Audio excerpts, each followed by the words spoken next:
Several people may be wondering why Seaman wasn't in handcuffs or shackles, and the sheriff explains to me that this all circles back around to a court order. You might think, well, saving lives, that's what firefighters are trained to do, right?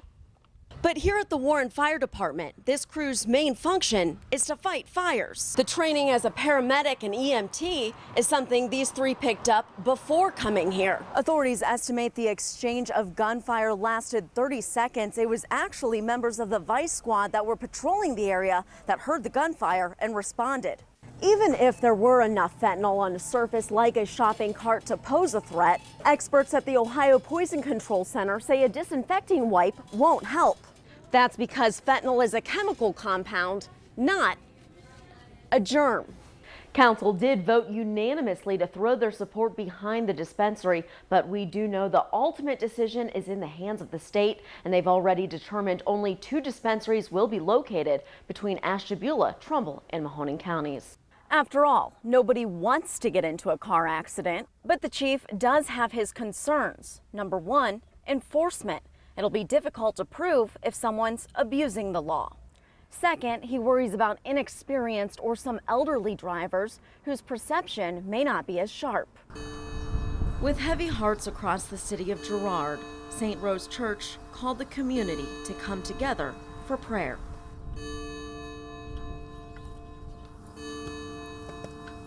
People from all across the valley making their way to celebrate the life of fallen police officer Justin Leo. From a distance, lights and sirens. The Girard Police Department and backup coming to pay their respects, knowing all too well it could have been any one of them. You have no idea what you're going to face, and it can change in an instant, you know, from what you think is a routine call to just turning bad. Inside, standing room only, officers with tearful eyes and bands across their badges. When the parents of Officer Leo entered hand in hand, everyone stood.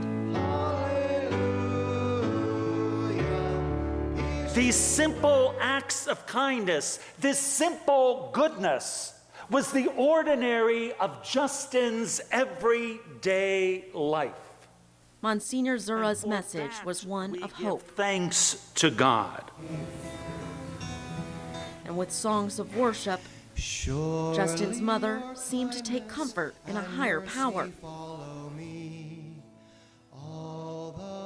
Back outside, the sun had set, and there a few folks who could hear the service simply sat and listened. And when the time came to go home, officers overcome with grief comforted one another, knowing that tomorrow is another day, and their hearts will be called to serve and protect. With more local news, I'm Danielle Cotterman.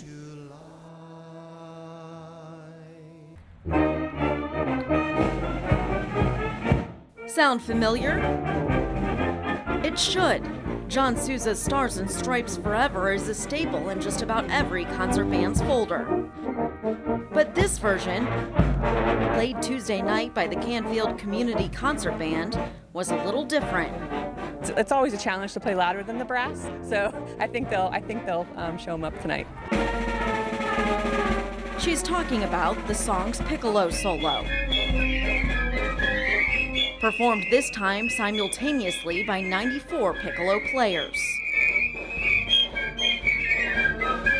Normally all the bigger instruments get to shine over us, but today with us, so many of us out here, we get to shine over them. Very loud, especially in large numbers. Automatically when someone says, I play the piccolo, they're like, oh, so like that solo in Stars and Stripes. It's like iconic. The performance didn't break any records. There was a similar event last year in Texas, and they had almost 200 piccolos, so we're not quite there. But still, the sound was something worth noting. Normally in a concert band, you'll have 1 or 2 piccolo players, sometimes more for the Stars and Stripes Forever, but never quite this many.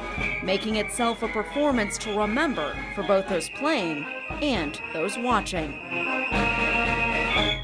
With more local news, I'm Danielle Cotterman.